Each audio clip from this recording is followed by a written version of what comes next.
3 weeks after a maximum of 40 people gathered outside the Ed Sullivan Theater calling for David Letterman to be fired in protest of a joke he told about Palin's elder daughter. A crowd so small it caused organizer John Ziegler to flee in a New York City cab for fear of being photographed amid the pathetic results of his organizing.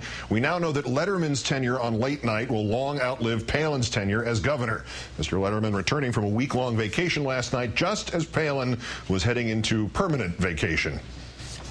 There's a surprising announcement over the weekend. Governor of Alaska, Sarah Palin, is leaving the office. She's stepping down. Governor.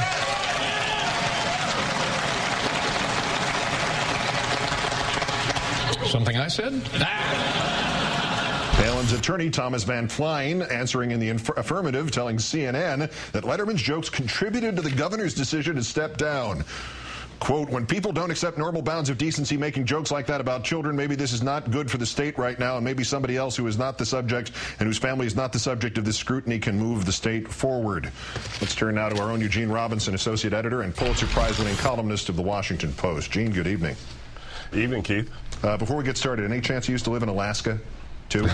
No, I didn't. No, I we're didn't. Clear on got that. me there. I did, however, used to work in the Department of Law. But that's well, we all did. That's where I got my start. This is the mainstream media's fault. It's the fault of late-night comedians. It's the fault of the blogosphere. It's the fault of anybody who dares to question her ethics. It's the fault of anybody who mentions her children, even when she dragged them out onto the stage. Has the soon-to-be ex-Governor Palin raised the idea of victimhood to high art? I think that pretty much says it. Yes, she has it. In fact, she's kind of leading a vanguard. You know, there's been this curious switch where the Republicans used to always accuse Democrats of you know, victimhood and being professional victims, and now it seems to be the Republicans who are always pointing the finger and seeing themselves as being picked on by mean liberals with fangs. The Todd Purdom Vanity Fair piece that Richard Wolff referenced there about how the senior staff in the McCain campaign had to struggle with the fact that if Senator McCain won, the vice presidency would be in the hands of a woman who did not have the temperament for the job. Are we sort of backfilling on the veracity of that conclusion? I mean, the fact that she could not handle Letterman's jokes to the point where her lawyer actually said that contributed to her resigning because she couldn't take jokes also speak to the suitability of her temperament?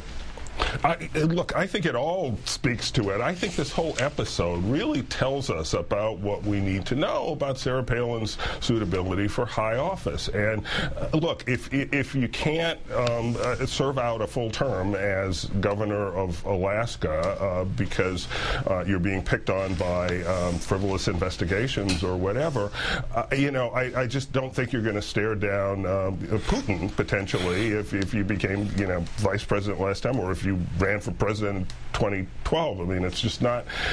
I think this is not her skill set. I think her skill set is she's able to inspire people. She's able to articulate a vision of America. But in terms of actually, you know, legislating and executive action and stuff like that, I don't think that's her strong point. I don't think rigor is her strong point, and I don't think. I think those who want to support her for 2012 are going to ultimately be disappointed because I think she's going to flake out. If you can't beat Al Qaeda, you know, if you can't beat Paul Schaefer, how can you beat Al Qaeda? Right. If she's leaving the governorship, but clearly based on today's interview festival, she's not leaving the public eye, at least not yet. Do you think that there's some expectation by her or people around her that the late night TV jokes are going to go away suddenly? I would assume not. I mean, she almost has to maintain some sort of high public profile. There's probably an inner need there, and there's certainly a financial need there. She's writing a book. Everyone expects her to pop up. You know, potentially, who knows? She could be on TV. She could be competing against the show for all we know. But good luck. Good luck.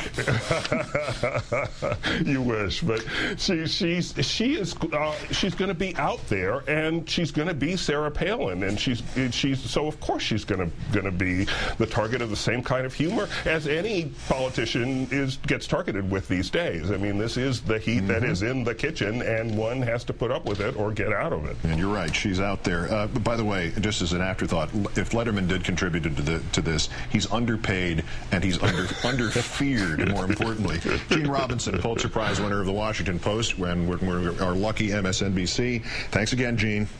Great to talk to you, Keith.